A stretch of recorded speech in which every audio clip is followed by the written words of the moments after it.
Hi guys, welcome back to the second episode of my new Football Manager 2017 series with Poole Town FC. Now, a lot of you have been wondering where the second episode was. I've actually been on holiday with my folks in Tenerife for my dad's birthday, so haven't been actually able to record any Football Manager content for yourselves.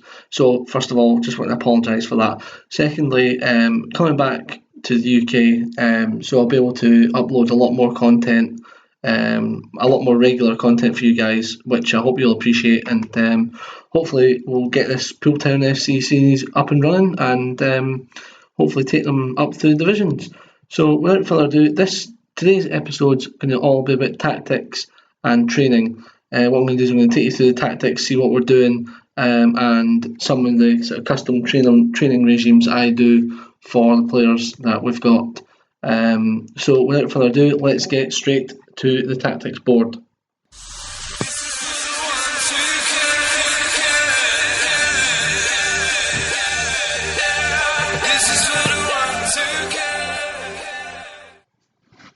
So the first consideration that I had when selecting a side was what formation to play. Obviously, lots of different formations to pick from, custom formations, etc. I'm thinking for this level, basic 4-4-2, see how we get on, devise a few tactics throughout the season if it doesn't work. But hopefully you guys will all be well aware that in lower league football, perhaps sometimes the technical side of the game isn't as good as the likes of the Premier League, La Liga, etc., etc. So I've gone for basic 4-4-2, and I'll take you through some of the team instructions here and now. Please just ignore this starting lineup at the moment because that might change. That was just me just putting players in positions, so that we could sort of fill out the tactic. So what I've gone for here is flexible team shape, much lower tempo because I'm thinking we're not supposed to be the powerhouse of this league. We're supposed to be the whipping boys. So much lower tempo. See if we can just try and eat up the game for a bit and see how we go. Playing out wide, I like playing wide, expansive football, even if we're not that great a team on the park.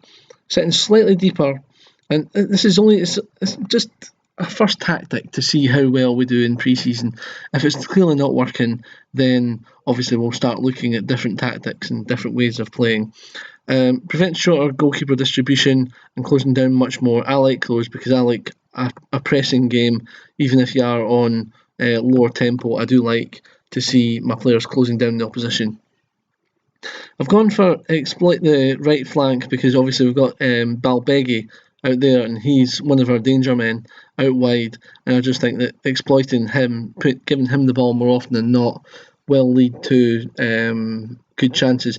I've gone for hit early crosses here due to us having obviously Sam Sturridge up front, a big target man, so hopefully he'll be able to win his fair share of headers. Float crosses just for that reason as well.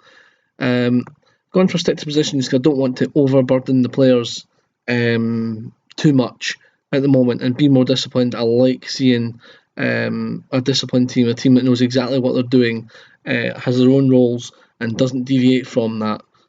So at this level, I think that's the level that we're going at. And now what I'm going to do is I'm going to take you through the positions, each of the positions that we've got, and we're going to have a look at the detailed instructions given to each position, as I think that it's kind of simplified things a little bit. For this level, I've not given them too many instructions. However, I have given some of them some really, detailed instructions that I think will help us climb up the league table. So I'll just get into those right now.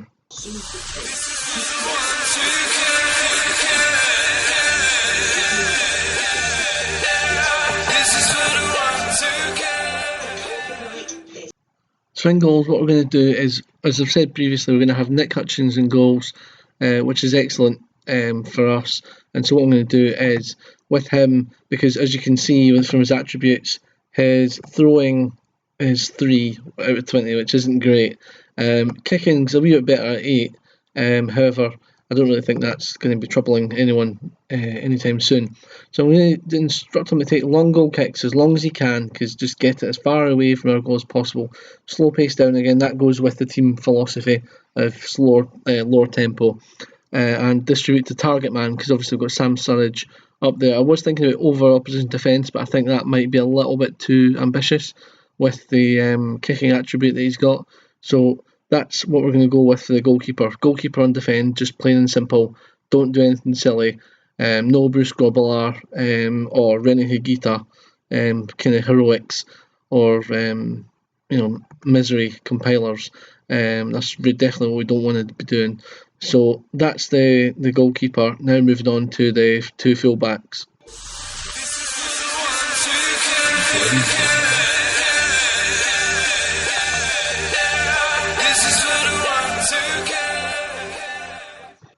So our two fullbacks now, we've gone for two different roles in fullback positions because of the players available to us.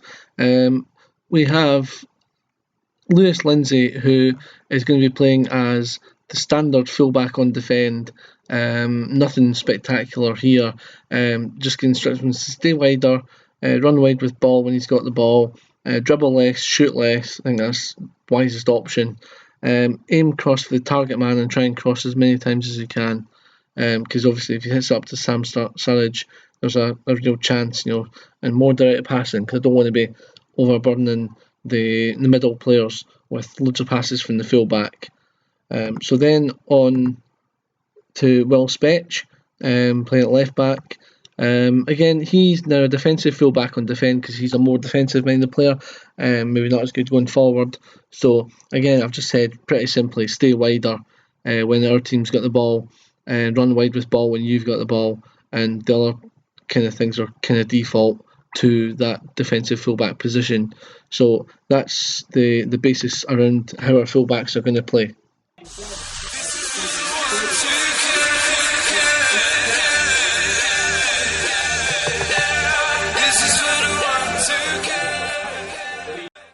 Our two centre-backs, to be plain and simple, they're just a bog standard defensive centre-back on defend.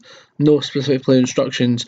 I don't think they're needed at this point in time. Just the way that we're going to play, both Walker and Talak, just playing the standard defensive centre-back on defend. I don't see that anything that I could do that would improve how they're going to line up at the moment. Just keep them there, and we'll see how that progresses throughout the season. If I notice something in game that we need to switch, I'll certainly be doing that.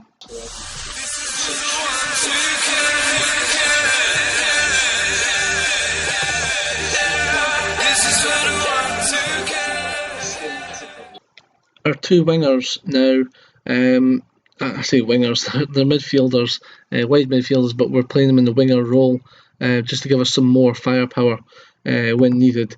What I've done is with, see if we can get this right, with Steve Devlin, what I've done is I've said get further forward when our team's got the ball, more direct passing, play cross from deep, cross the target man, shoot less often because I don't want him shooting from silly angles and end up wasting chances that we've got.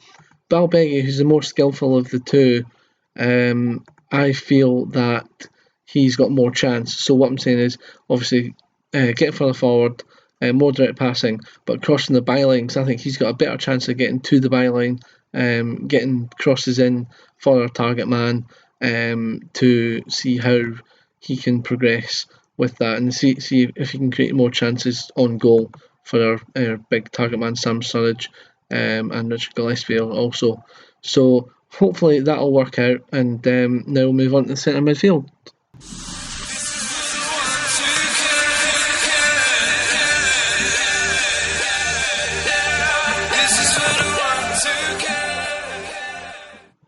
For our centre midfielders, I've gone for two completely contrasting styles. James Granger, ball winning midfielder. I think that's the wisest option. Ball winning midfielder on support.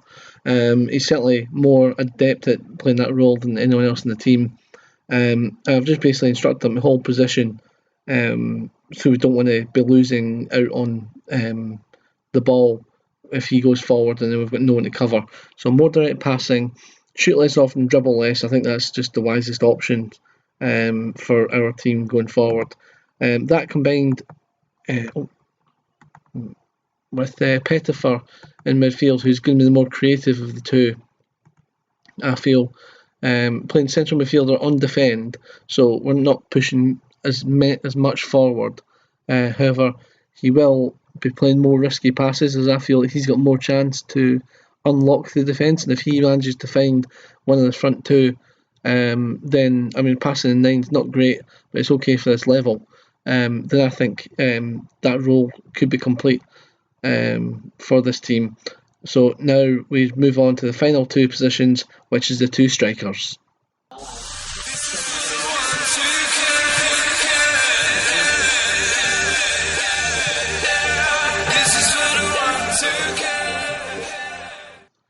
So with the front two, we've gone for the traditional big man, little man strike force. Gillespie, 5'9", and playing as a poacher, and Surridge, 6'3", playing as a target man. So Gillespie, all I've said to him extra from the poacher attack duty is I want him to move into channels and shoot more often, as I've got a feeling that might unlock defences. And obviously, if he's shooting, his shooting isn't bad. It's 9. It's not great, but it's okay. So even if he gets one every 5 chances that goes on target, test the keeper, you never know what could happen. Sam Surridge, I'm expecting a lot more with his finishing of 12, obviously. So I've just said hold position because I don't want him to deviate from that target man role. I want him to always be an out ball, and I want him to shoot more often as well. With that shooting power and his strength as well combining, I think that we could have a really great striker in our team. So that basically sums up the tactics that we're going to be deploying. Now move quickly on to training and just sum up exactly what I'm doing with regards to training.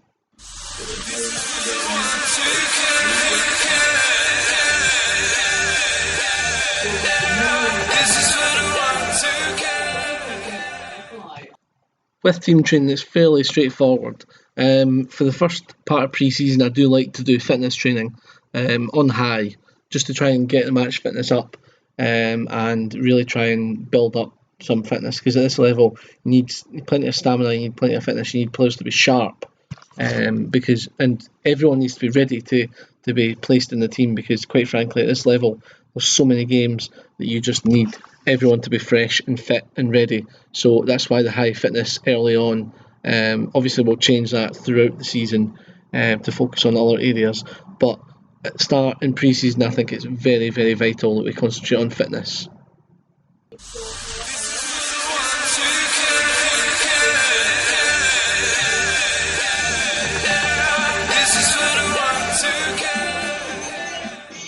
As far as individual training goes, what I've done is I've basically just put their position and role that they're training into the position and role that suits them best for the team that we are playing in. So, for instance, Michael Walker, defensive centre back.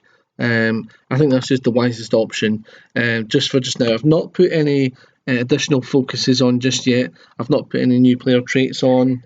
None of that has been decided yet. I'm going to be working with the coaches throughout the season to try and work out which is best for the players. The one thing that I would say is that quite a lot of them will say things like this at the moment: unhappy with standard of fitness coaching because we don't have the dedicated fitness coach, I believe. Yeah, fitness coach is me, and I'm rubbish. Let's put this: I'm absolute crap. My stats are, well, as you can see, extremely poor. What I've done is I've tried to mimic how I am in real life. I'm not that bad, but for the standard of football that we're at, so did the standard, choose your ratings as how Poole what reputation Poole are, etc., etc. And I've just basically said I'm an attacking coach. I like attacking football normally. Obviously, this team's a bit rubbish, so we have to play defensive just now. I like working with youngsters. I prefer blood in the kids rather than plain old duffers. I'm fairly determined, and I've got good motivating skills, I believe, and from what I've been told throughout my working life as well. So I find that's my main attributes. Obviously, then all the rest have had to be ones, but we can build on those hopefully throughout the managerial career. So that's basically one thing I did want to point out, is that although the players are saying they're unhappy at standard fitness coaching, that's only because it's just me who's doing it. I will be looking to see how we can possibly get some new staff in and about the club to try and improve that. Although I don't think we're likely to get that done anytime soon, to be honest. Because I mean, you look at this, the staff here, that's the maximum amount that we've got at the moment. Scouts, we can employ 3 more scouts, and we can employ another physio, but at the moment the coaching team's full. So hopefully you've enjoyed that wee rundown. Next episode, what I'm going to be doing is I'm actually going to be, because I've not actually done any of the games yet, obviously, as I explained earlier on in this video, I've been away on holiday. So what, and obviously since that, as you can see, the beta version has now gone, and it's now the full version of FM 2017. So without further ado, I am going to get through all the friendlies and come back to you before the first game of the season. And what we'll do is we'll do a transfer update, a general update, see how we're getting on as part of the team, and also a live comm of the Ebbsfleet game. Hopefully you guys will enjoy that. Drop a like on the video if you've enjoyed this, subscribe for more, and I'll see you guys in the very next video.